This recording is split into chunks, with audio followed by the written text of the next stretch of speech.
Saludos a todos mis amados, bendiciones. Les saluda Carlos López Serrano. Bienvenido una vez más a tu canal favorito, Agora de Ciencias Bíblicas TV.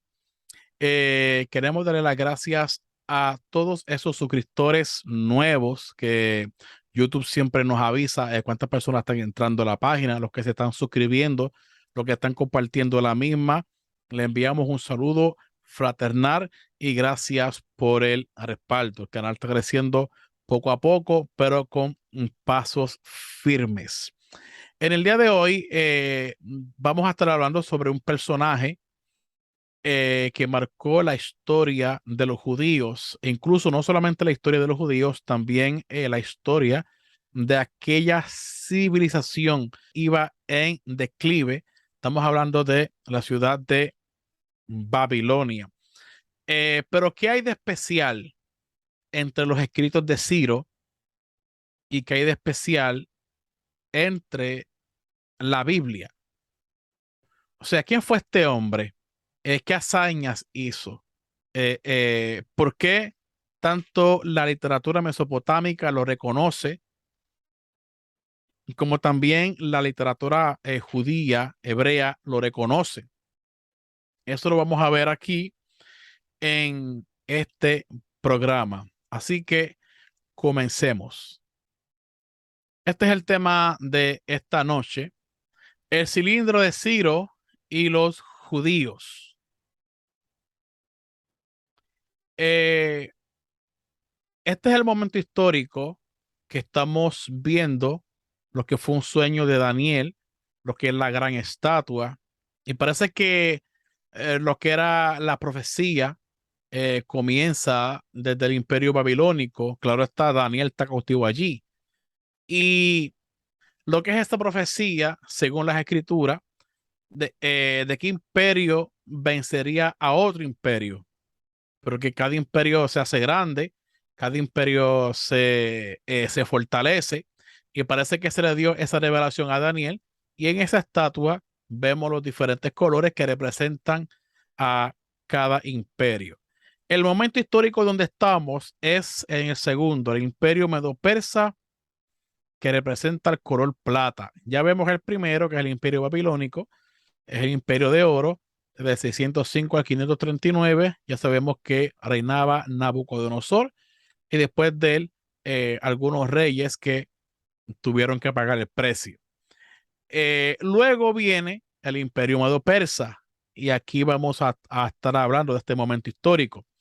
Luego, pues el griego, el imperio romano y viceversa. Pero vamos a centrarnos en este momento histórico: brazos y pecho de plata, el imperio medo-persa. ¿Quién fue Ciro? ¿Quién es él? ¿Por qué este hombre es importante en la historia? El rey Ciro, algunas cualidades que se destacan sobre este personaje: fundador del imperio persa. Ciro era hijo del príncipe persa Cambises, de la dinastía Aqueménida. En su persona se unifican los reinos medo y persa. Inicia una carrera de conquistas que lo convertirá en el héroe de Persia, Ciro el Grande. Derrotó a Nabodino y tomó a Babilonia en el 538, antes de la era común. En contraste con los asirios y babilónicos, Ciro alentó a pueblos desarraigados a que volviesen a sus países de origen y restaurasen los dioses en sus templos. Esa es una de las grandes características sobre este personaje. Los judíos cuya capital y cuyo templo yacían en ruinas se encontraron entre aquellos a quienes benefició la benevolencia de Ciro. Es importante que usted lo examine. Ciro es el rey no hebreo más celebrado en el Antiguo Testamento debido a su edicto del regreso de los judíos. Ciro murió durante una campaña contra los mazaguetas invasores. Miren el gran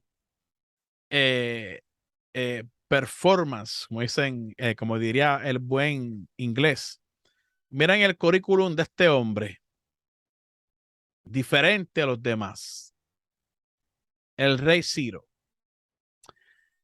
La historia comienza con la caída de Babilonia, que es donde aparece este personaje en escena, tanto en los escritos mesopotámicos como en los escritos judíos canónicos. Y es importante aclarar, canónicos en la Torá, perdón, en la Tanakh. En el 539, aquí que empieza la historia, marchó contra el imperio babilónico. ¿Quién? El rey Ciro. Ciro ganó la batalla, saqueó la ciudad y masacró a sus habitantes, lo que asustó tanto a los pobladores de Sipar en el borde occidental de la muralla Meda que se rindieron ante él sin luchar. Increíble. Ciro envió entonces a un general a Babilonia que tomó prisionero al rey Nabodino. En el 12 de octubre del 539 entró en Babilonia como su nuevo rey. La captura de su trono convirtió a Ciro en el gobernante de todo el imperio neobabilónico, cuyas diversas poblaciones parecen haberle aceptado sin resistencia. Aquí estamos hablando, amado, de ya del entronamiento de este rey persa. Como ya desde la perspectiva de los mesopotámicos, de los babilonios, cómo vieron a este hombre.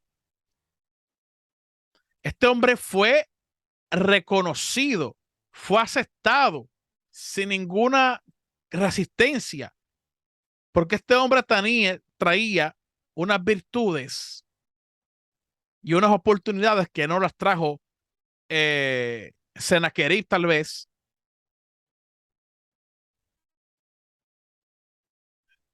Nabucodonosor, en este caso el rey Ciro.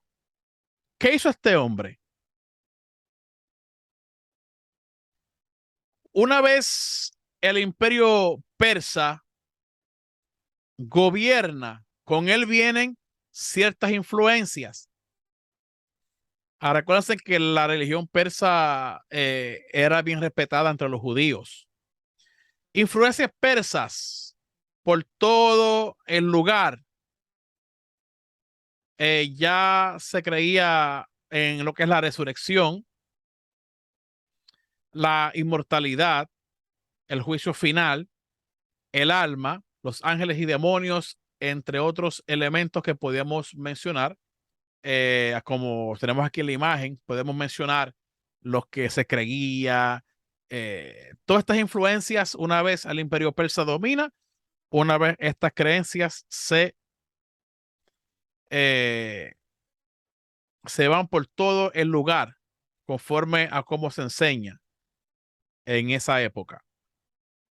Bastante interesante. El dato histórico se encuentra en el llamado cilindro de Ciro. Repito, en el llamado cilindro de Ciro, que fue una obra importante, un hallazgo arqueológico súper importante que detalló técnicamente lo que pensaba el pueblo babilónico a la llegada del rey Ciro. Conste que no estoy hablando de Biblia, no estoy hablando de judío ni nada, estoy hablando de lo que va a detallar técnicamente el cilindro de Ciro. Un dato histórico.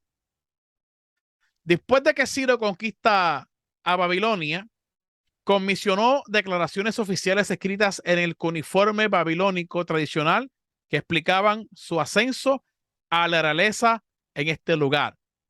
El famoso cilindro de Ciro describía cómo el dios Marduk, repito, cómo el dios Marduk se volvió contra el último gobernante babilónico, Nabodino, debido al desprecio de dicho rey por su culto y que buscó un sustituto por todo el mundo. Marduk ordenó a Ciro, según el cilindro, estamos hablando desde la perspectiva babilónica, según este cilindro, que ya mismo vamos a mostrar, Marduk ordenó al rey Ciro que tomara Babilonia y ayudó al ejército persa a hacerlo. En Babilonia, Ciro se presentó como el victorioso de quién, del dios Marduk, que reinstaló las prácticas del culto que Nabonidus había interrumpido. Entonces, aquí tenemos un gran problema. Y es que un texto babilónico en escrituras cuneiformes dicen que el rey Ciro lo llamó Marduk desde lejos.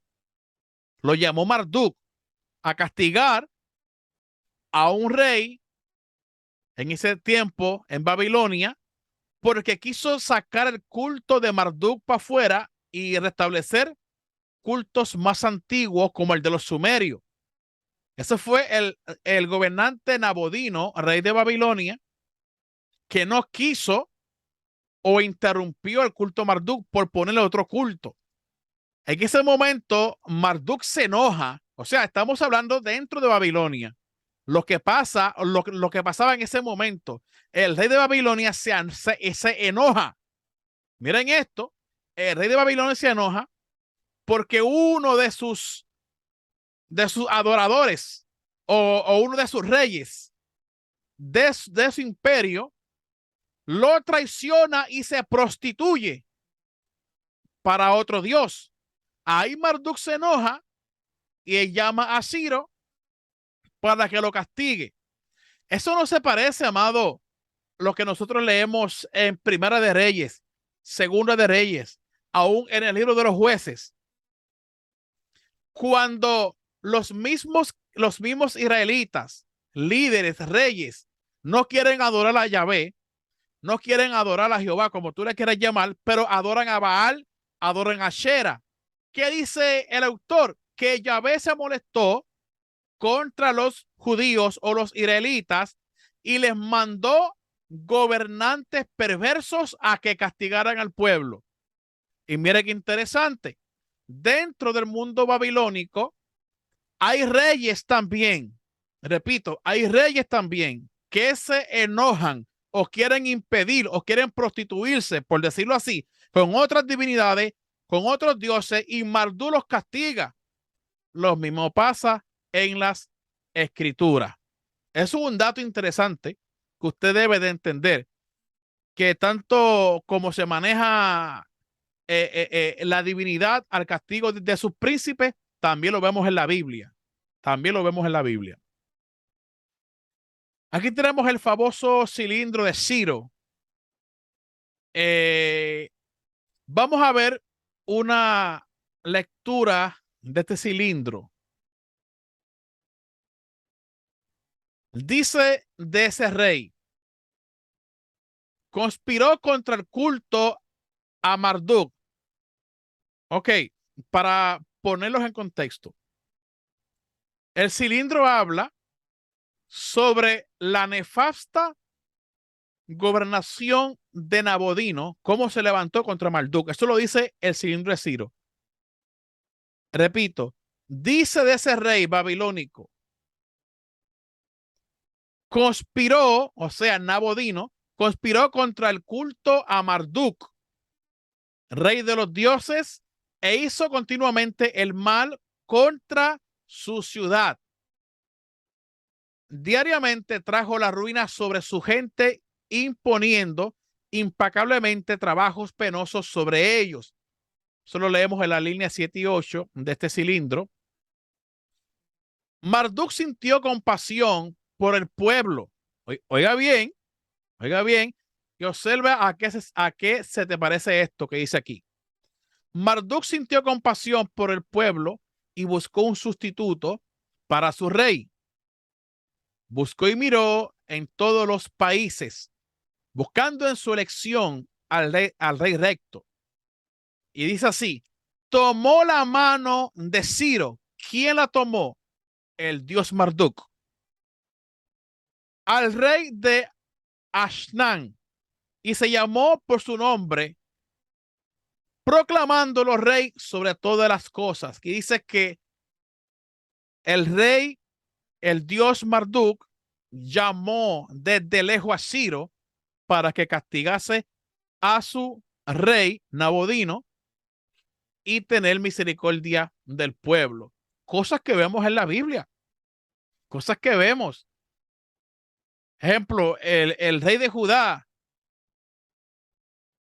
era rey de Judá. Por cuanto hizo lo malo delante de Dios, dice que Dios en el libro de Jeremías llamó a Nabucodonosor mi siervo. Si usted lee Jeremías, dice que Dios Yahvé llamó a Nabucodonosor su siervo, aún le ha entregado las aves y las bestias del campo. Se lo dice posteriormente en el texto hebreo. Pero aquí dice que Marduk tuvo compasión por el pueblo y buscó un rey que lo castigase. Tremendo. Vamos a una segunda lectura de lo que contiene el cilindro en caracteres cuneiformes. Claro, está traducido al español.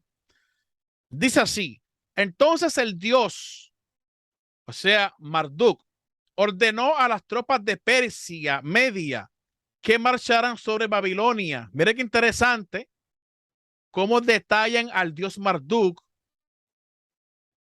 y las hizo entrar a la ciudad sin luchar, entregando a Nabodino en manos de Ciro. ¿A qué le recuerda usted eso? Y vino Jehová y levantó juicio contra los moradores de Judá, contra el pueblo de Israel, ¿ah? Entregando al rey por 40 años a los madianitas, y entregaron al pueblo en manos de los filisteos. Es lo mismo que dice aquí, entregando a Nabodino en manos de Ciro. Los babilonios acogieron con beneplácito su gobierno, y Ciro pudo adoptar todos los títulos tradicionales de la realeza de su país. Se puso a restaurar la paz en Babilonia. Y así cita: busqué el bienestar de la ciudad de Babilonia y de todos sus santuarios. A las personas de Babilonia que habían llevado sin decreto un yugo como si estuvieran sin Dios, las alivié de su cansancio y las liberé de sus cargas. ¿Quién dice eso? El rey Ciro. ¿En dónde? En un documento, en un cilindro, una roca en cuneiforme. Encontramos en las líneas 25 al 26 de este cilindro. Vemos cómo el cilindro le da esa grandeza a Marduk, porque fue el que trajo al rey Ciro.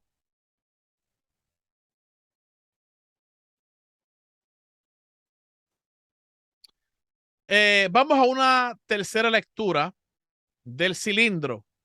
Ponga su atención, amado, a lo que vamos a leer. Ponga atención y sigan el hilo de las publicaciones. Sigan el hilo. Aquí no estamos tocando todavía Biblia.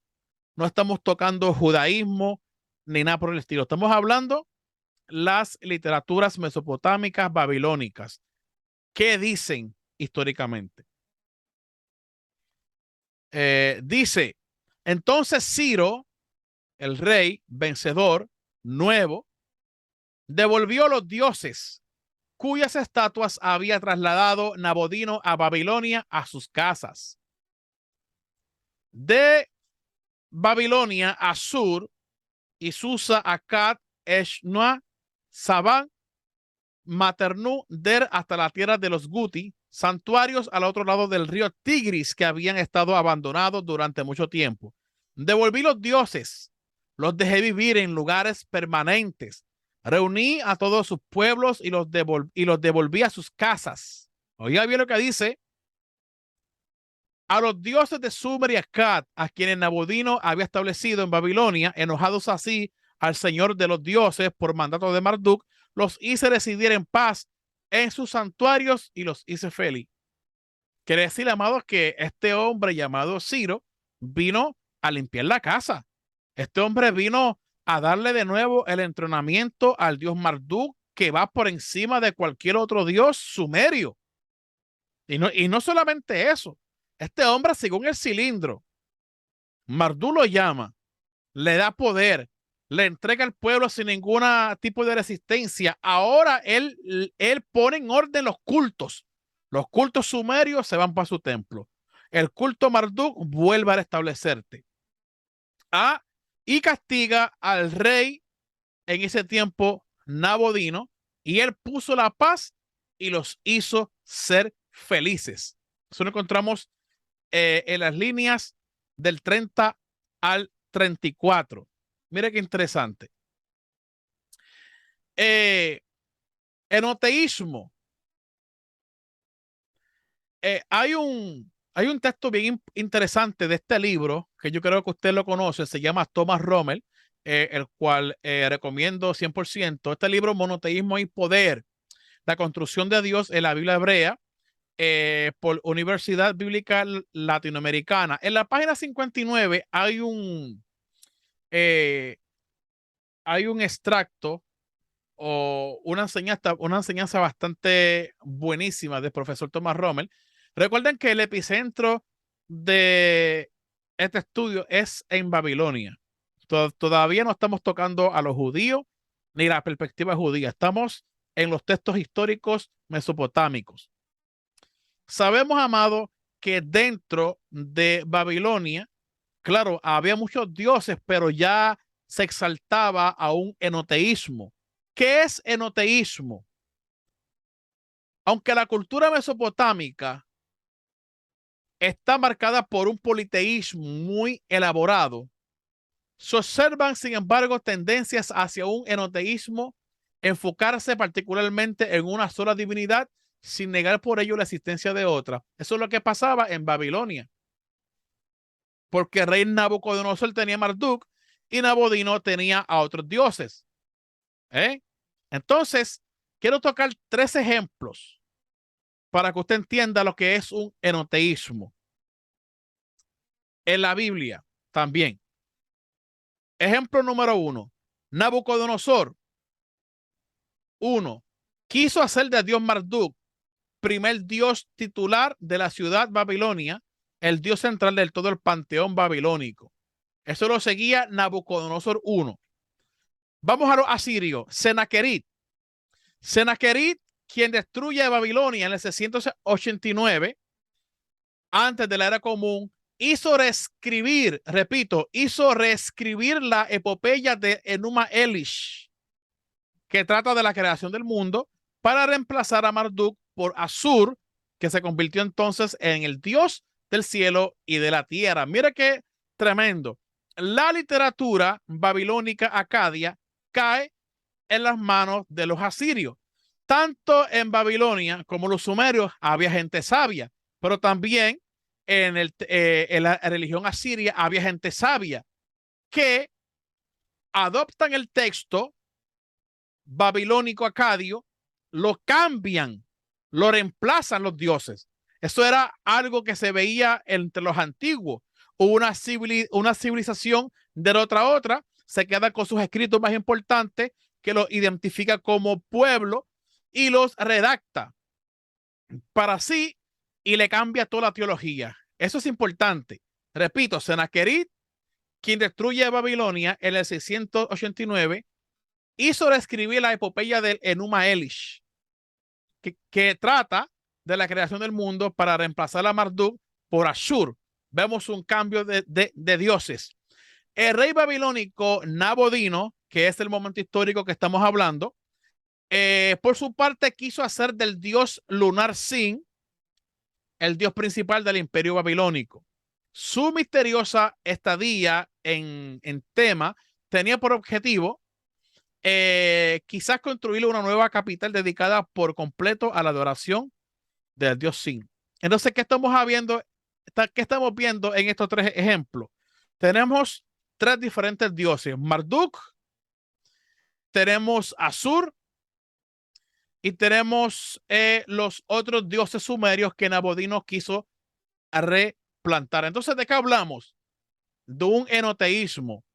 Se opta por el dios principal, pero sin negar la coexistencia de otros dioses. Eso es enoteísmo.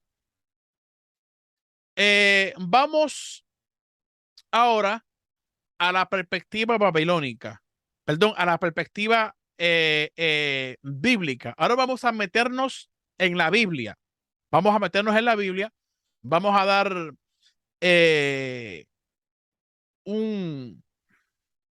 una buena chapuzada dentro de la Biblia. Aquí tenemos un mapa del exilio babilónico que está bastante interesante. Vemos el cautiverio, que fue llevarlos de Judá, pasar por todo esto y llegar técnicamente a lo que es Babilonia. Miren todo el estrecho que tuvieron que hacer los judíos, porque de aquí empieza la historia, desde su cautiverio. Miren toda esta trayectoria. El exilio babilónico desde una perspectiva histórica. Conste que no he tocado una perspectiva teológica, sino qué fue lo que provocó la devastación de Judá y su cautiverio. ¿Qué fue lo que lo provocó? Más allá de la idolatría del pueblo, más allá de la adoración a diferentes dioses que hizo Israel, que hizo Judá, más allá de eso, históricamente, ¿qué causó esta gran debacle que los judíos pensaron que era el fin del mundo? A la muerte de Ezequías de Judá, subió al trono su hijo Manases, siendo el más perverso de todos. ¿Por qué? Porque este hombre sacrificó niños, o sea, cometió el pecado de sacrificios humanos y cometió también grandes cosas terribles. Fue brujo, fue mago, fue curandero y todas las cosas perversas que usted puede imaginar. A este le sucedió su hijo Amón. Del 643 al 640, su padre había reinado del 698 al 643 antes de Cristo. Este Amón es asesinado y el pueblo proclama rey a su hijo Josías. En este año de la historia, entre el 640 y el 609, Josías crea una gran reforma que es una de mis partes favoritas de lectura, cuando Josías limpia la era y destruye aún a los ejércitos del cielo que habían adorado el pueblo. Eso está increíble. Esa historia de Josías tienen que leerla. Me fascina. El faraón Necao II, de 610 al 594, marchó en ayuda de los asirios acosados por los babilonios. Pero Josías le presentó batalla. O sea, el pequeño rey le presenta batalla. Pero lastimosamente el rey murió en Megiddo en el 609 a.C. Joaquín fue vasallo de Egipto entre los años 609 al 605. Pero en el 604, debido a la situación internacional, abandonó la lealtad egipcia y se decantó hacia Babilonia. Mire lo que hizo. 3 años más tarde, en el 601, la crisis política esturbió el resplandor del imperio babilónico. Joaquín se rebeló contra el yugo caldeo para inclinarse de nuevo a Egipto. ¿Qué tenemos aquí?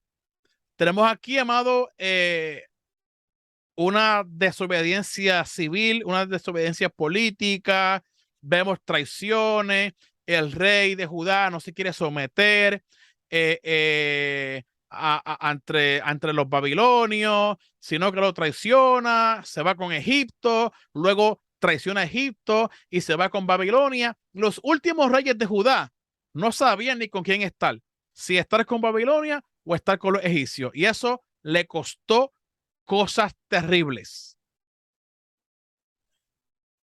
Vamos a hablar, amados, de las 3 deportaciones. Aquí tenemos una foto de cuando fueron deportados. Aquí tenemos una foto ya ellos estando en Babilonia, que están llorando. Vamos a la primera de las tres campañas que tuvo Nabucodonosor ante el pueblo judío. Nabucodonosor II, del 605 al 562, rey de Babilonia, atacó a Jerusalén durante el asedio de Joaquín. O sea, durante el asedio, Joaquín murió y su hijo Jeconías le sucedió en el trono. Mire qué interesante. Cuando Nabucodonosor tomó a Jerusalén en el 597, Jeconías, la corte y un contingente de la población fueron deportados a Babilonia. Entre los deportados se encontraba el profeta Ezequiel. Mire qué interesante. Aquí tenemos la primera deportación, la primera campaña de invasión del rey Nabucodonosor hacia Judá. Se llevó una parte bastante interesante. Todavía no había destruido el templo. Solamente se llevó un puñado grande de deportados. Vamos a la segunda campaña. Nabucodonosor nombró rey de Judá en calidad de vasallo a Matanías, hijo de Josías, llamándole Sedecías. Eso lo podemos encontrar en Segunda de Reyes 24:17, está ahí bien clarito. En el año 594 estalló un conato de rebelión en la corte babilónica. Los embajadores judaítas viajaron a Babilonia para reafirmar la lealtad de Sedecías ante Nabucodonosor. Oiga bien, eso lo encontramos en Jeremías 29, el 3, 51 al 59. Más tarde, en el 588, Sedecías se revela de nuevo. Aquí vemos otra traición del rey judaíta.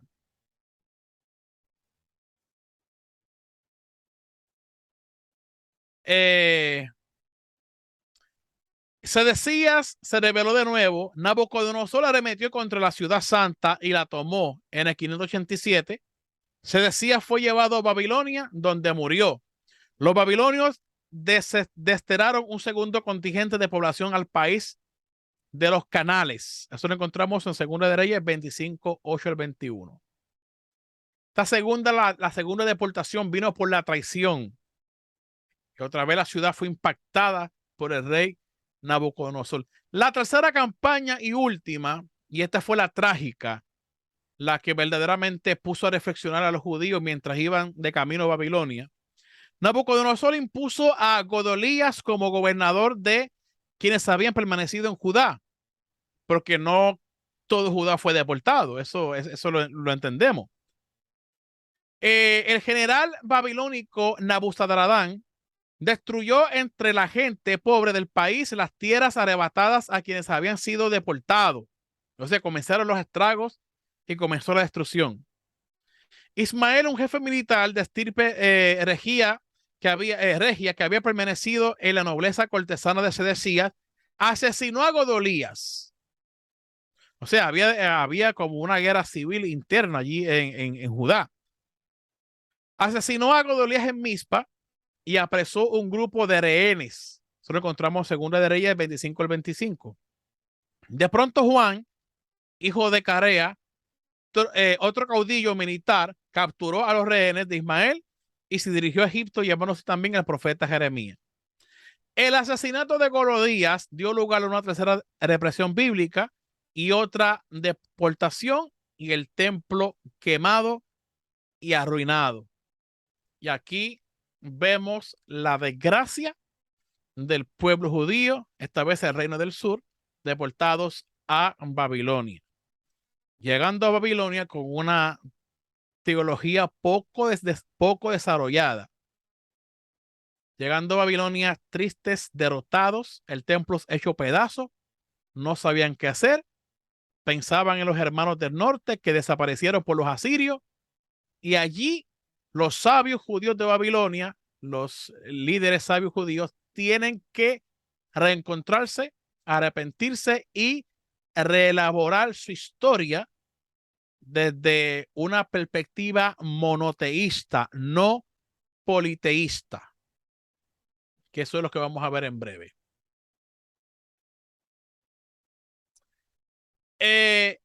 Perspectiva judía sobre Ciro.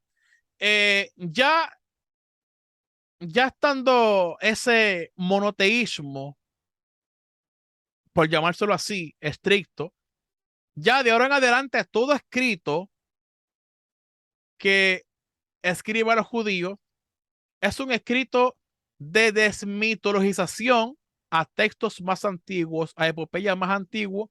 ¿Por qué? Porque de ahora en adelante los judíos van a rehacer su historia para identificarse como pueblo. Yo quiero que miren este texto. Este es un texto que voy a citar de El cilindro de Ciro.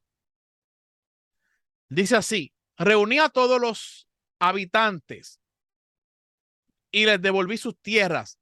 Además, restablecí por orden de Marduk, o sea, hablando Ciro, el gran señor, a todos los dioses de Sumer y de Akkad que Nabonidus había traído a Babilonia, excitando así la cólera del señor de los dioses, y los devolví intactos a sus santuarios, a los lugares que le placen. Quieran los dioses a quienes he restaurado en sus ciudades sagradas, pedir día a día, pedir diariamente a Bel y a Nebo larga vida para mí, quieran encomendarme a él, a Marduk, mi señor. O sea, Ciro le llama señor a Marduk. Un dato interesante que deben de anotar. Ciro le llama señor a Marduk. A Marduk, mi señor, digan así: Ciro, el rey que te venera, cámbiese a su hijo, a todos ellos establecí en lugar apacible. El cilindro le da la gloria a Marduk. Marduk es el señor de quién? Del rey Ciro, que fue el rey que permitió a los judíos que regresasen a su patria. Pero hay un problema. Sabemos que desde la perspectiva monoteísta judía, ese texto babilónico no es aceptado. No es aceptado porque ahora ya los judaítas tienen un pensamiento nuevo. Cuando los sabios judíos leen esto, deciden hacer cambios. Y aquí es donde la gente no intenta entender este suceso del cambio que hubo en Babilonia, de los reescritos en Babilonia.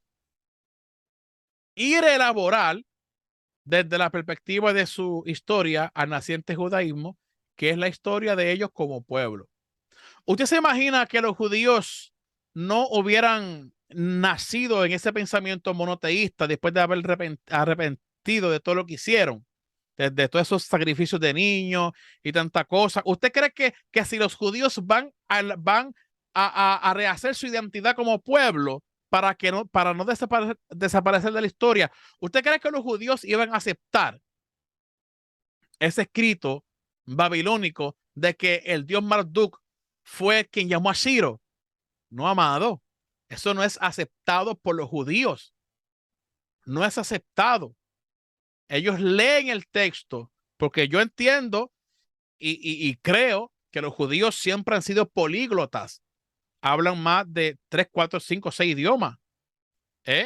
Y los judíos allí en Babilonia aprendieron el arameo y aprendieron también cuneiforme. Para mí tuvieron que aprender cuneiforme también para poder intentar leer este cilindro.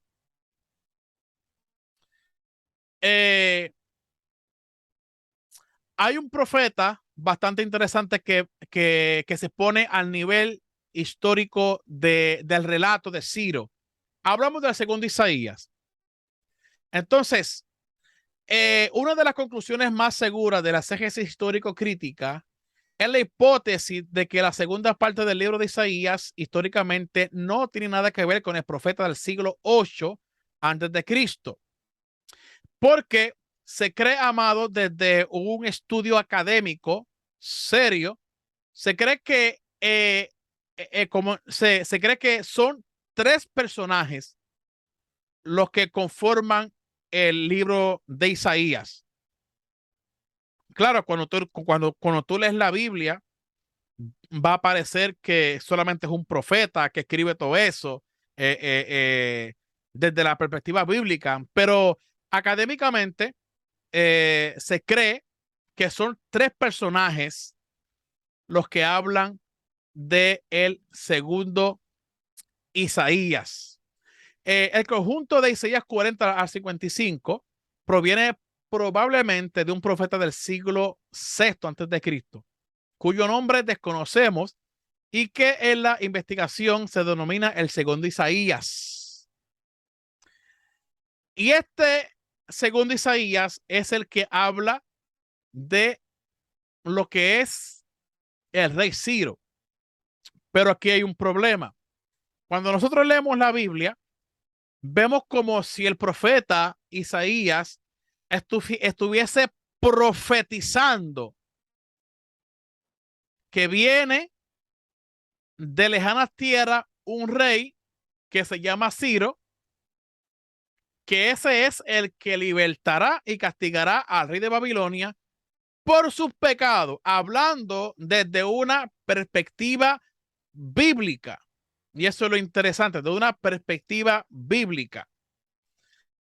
El rey Ciro en la perspectiva bíblica del segundo Isaías. La actitud del autor o de los autores de Isaías 40-55 es de asumir la retórica oficial del cilindro de Ciro y proclamar al rey persa Mesías de Yahvé para Israel y el mundo. Ya vemos, amados, cómo cambia la perspectiva de lo que leímos del cilindro de Ciro a lo que estamos leyendo en los escritos hebreos del Tanaj. Ahora estamos en el Tanaj, en la perspectiva bíblica. El segundo Isaías presenta a Yahvé en los mismos términos que el dios babilónico Marduk, que tiene en el cilindro de Ciro. En ambos casos, se dice que el dios patrón de la ciudad derrotada ha escogido al rey victorioso para inaugurar una nueva era de salvación. En el mismo contexto que vemos en la Biblia, aplicado en este caso a Yahvé, mira lo que dice el texto. Así dice Yahvé, a quien ha ungido Ciro, a quien lleva de la mano. Doblegaré ante él las naciones, desceñiré las cinturas de los reyes, abriré ante él puertas. Los debatientes no se le cerrarán. Yo iré delante de ti, allanándote los ceros. Haré trizas las puertas de bronce, arrancaré los cerrojos de hierro, te daré tesoros ocultos, los caudales escondidos. Así sabrás que yo soy Yahvé, que te llamó por tu nombre, el Dios de Israel. Tenemos esto, amado, en Isaías 45, del 1 al 3. Ya vemos, amado, en las escrituras hebreas sobre Ciro, pues mira qué dato interesante. Ya no es Marduk quien llama a Ciro, sino el Dios Yahvé. ¿Por qué? Porque el judío no podía permitir que se exaltara a Marduk cuando Marduk para el judaísmo de aquella época no existe. Solamente uno, y es Yahvé. Vamos a otro texto bastante interesante que se encuentra en el libro de Esdras. Ya sabemos, amado, que con el mandato de Ciro, que le devuelve la libertad de culto a los cautivos allí, incluyendo los judíos, cada cual se va a adorar a su Dios en sus tierras. Entonces, Esdras es el escriba. Según la historia, Esdras es el que cambia los caracteres hebreos por arameos. Esdras es el que rehace la ley. Esdras es importante en la historia. Y mire lo que escribe Esdras, y cito, estamos en Esdras capítulo 1, verso 1 al 3, como que sigue la historia continua de los reyes. Y en el año primero de Ciro, rey de Persia, para que se cumpliera la palabra de Yahvé por boca de Jeremías. Mira qué interesante. Yahvé despertó el espíritu de Ciro, rey Persia, para que se proclamara en todo el reino por pregón y por escrito diciendo, así dice Ciro, rey de Persia, todos los reinos de la tierra me han sido dados por Yahvé, Dios de los cielos, y él mismo me ha encomendado que le construya casa en Jerusalén, que está en Judá. ¿Quién de entre vosotros permanezca a su pueblo, sea su Dios con él, y suba a Jerusalén, que está en Judá, y construya la casa de Yahvé, el Dios de Israel, que es Ha Elohim, el cual está en Jerusalén? Miren, amado, cómo cita el texto de la Tanaj, cómo expone explícitamente que es Yahvé quien llama a Ciro y también le beneficia al pueblo judío para que le hagan casa. Mire qué interesante, cómo los judíos adoptan el escrito, lo desmitologizan, o sea, le cambian el Dios y ponen a Yahvé. Porque para el judío exiliado fue Yahvé quien levantó a Ciro, no fue Marduk. En realidad, este texto no hace otra cosa que traducir al hebreo y aplicar al pueblo judío la programada voluntad de Ciro en su cilindro. Técnicamente, eso es lo que dice el texto. Eh, Tenemos aquí una tabla bastante interesante que la quiero discutir con ustedes. Tenemos los paralelismos de los textos babilónicos en escritos cuneiforme y los textos judíos en hebreo o arameo. Tenemos aquí varios versículos del cilindro de Ciro, como lo dice técnicamente. Vamos a compararla con el escrito del segundo Isaías, que explicamos que es el profeta de la deportación. Y vamos a ver, amado, esta literatura comparada, que es bastante interesante. Cito el cilindro de Ciro. Él, o sea, Marduk, tomó la mano de Ciro y lo llamó por su nombre. Mira lo que dice Isaías 45:1. Ciro, cuya mano yo tomé, yo Yahvé, el Dios de Israel, te llamé por tu nombre. O sea, dentro del texto del segundo Isaías, en el capítulo 45, se le da la autoridad, no a Marduk, sino a Yahvé, que fue el que verdaderamente llamó a Ciro. Otro verso del cilindro de Ciro dice así: él hizo la tierra de Guti y todas las tropas medias postrarse a sus pies mientras él mismo pastoreaba con juicio y justicia de su pueblo, los cabeza negra. Mira lo que dice el texto de la Biblia. Para dominar las naciones ante él, quien dice de Ciro, él es mi pastor. Estamos viendo relatos parecidos en esta literatura comparada. Otro verso del cilindro de Marduk dice: como un amigo y compañero, Marduk caminó a su lado. Tremendo. Veamos qué dice el texto bíblico de segundo Isaías. Isaías 45:21 dice: yo caminaré delante de ti. Hablándole Yahvé a su ungido Ciro. Otro texto bastante interesante. Yo congregué todo su pueblo y les hice retornar a sus asentamientos. Dice el texto de Isaías 45:13: yo he levantado a Ciro y yo haré sus caminos rectos. Él construirá mi ciudad y liberará a mis exiliados, según la tradición de Finkel. Lo vemos aquí, amado, en esta tabla comparativa, como técnicamente es lo mismo. Y vemos como en una se le engrandece a Marduk y otra se engrandece a quien, a el Dios de los hebreos, Yahvé. ¿Y qué significa esto? Que los judíos tomaron estos escritos y los desmitologizan y le cambian los nombres de Yahvé, de Marduk, por Yahvé. Eso es técnicamente lo que dice.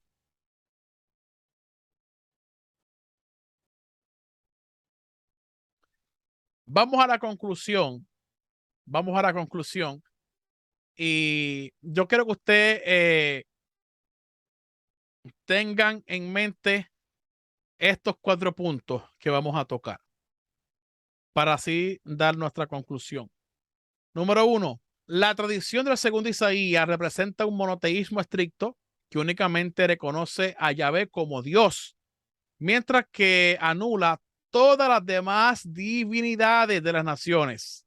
Eso fue lo que vimos, que explicamos que ya hay un monoteísmo. Dice el profeta Isaías, yo soy el Señor y no hay otro.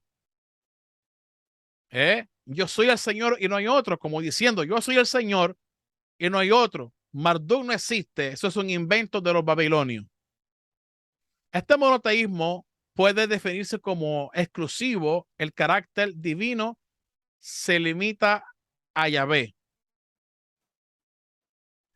Segunda conclusión, o segunda de nuestra conclusión. Cuando la tradición del segundo Isaías ve a Ciro como dominador legítimo por la gracia de Dios, se produce un salto cualitativo que rompe absolutamente el marco tradicional nacional religioso. Yahvé, Dios de Israel, se presenta como único dominador del mundo que entroniza o, llegado el caso, rechaza al emperador persa. Número 3. Se reescriben los textos. Los textos se reescriben y desmitologizan para crear el carácter de la identidad del pueblo. Por eso afirmamos que el cilindro de Ciro es más antiguo que la escritura con que se escribe el libro. Y vemos que se reescriben los textos y se desmitologizan para crear el carácter. Y de esa desmitologización vamos a leer lo que dice Gregorio del Olmolete, que dice algo bastante interesante del último punto que hablamos de la desmitologización. El relato bíblico lleva a cabo una operación teológica disimulada, pero inequívoca. En este caso, hablando del Génesis, que se hace una desmitologización de todo el panteón, o por lo menos del grupo celeste de los babilonios. Al despojar a todos ellos de cualquier pretensión de divinidad.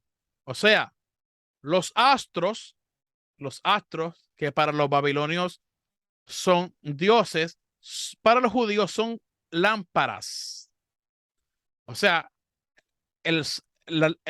adiós a la diosa Sol, el dios Luna, todo eso ya no existe dentro del pensamiento judío.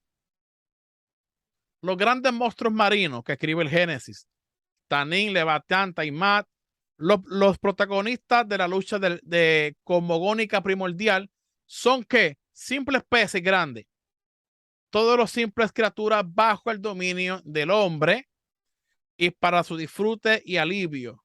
Eso lo cita don Gregorio del Olmolete cuando hablamos de la desmitologización que hacen los judíos, en este caso con el cilindro de Ciro. El cilindro de Ciro a lo que ellos reescribieron y aparece en la Taná como palabra de Dios.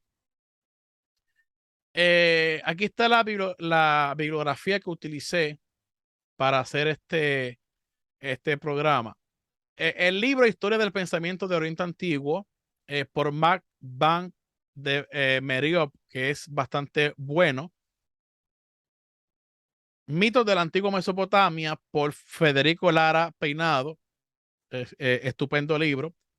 El Crescente Fértil y la Biblia por Joaquín González Echegaray, excelente libro. La historia literaria del Antiguo Testamento de Conrad Schmidt. Origen y persistencia del judaísmo por Gregorio del Olmolete. Y otro libro que no podemos dejar atrás es la lectura intertextual de la Biblia hebrea, ensayo de literatura comparada de Gregorio del Olmo Lete.